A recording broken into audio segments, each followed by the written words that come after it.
Already আমাদের aloe vera তো পেকে গেছে, তো না তুলে তুলে অ্যাকচুয়ালি তো এখানে তো তুলসী গাছ ভর্তি, তারপরে এমনি তো নয়নতারা গাছ ভর্তি হয়ে গেছে প্রত্যেকটা টবে। এগুলো অ্যাকচুয়ালি আমরা বসাইনি। তারপর তো আগাছাগুলো তো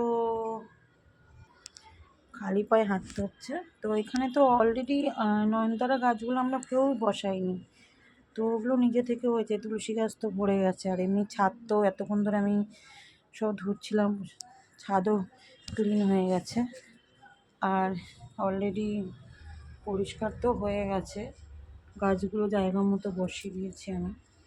এদিকে গোলাই কী বলে, গাঁদা ফুলগুলো তো আন্টি বলে এগুলো সিজনে ফুটবে, ফুলওয়ালাও তো বলে গেল। এখনও শুধু বাকি আছে গোলাপ ফুল, আরও কী কী ফুল গাছ সব বাকি আছে, ওগুলো তো নিয়ে আসবে।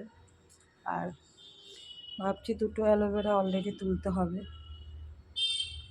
চুলের অবস্থা খুব খারাপ।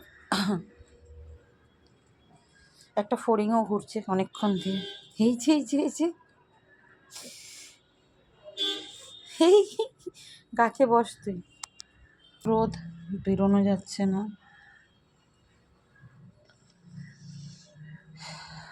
এই যে সবারই ছাদে প্রায় কম বেশি করে ফুল গাছ রয়েছে, আমাদের আরও ছিল অলরেডি।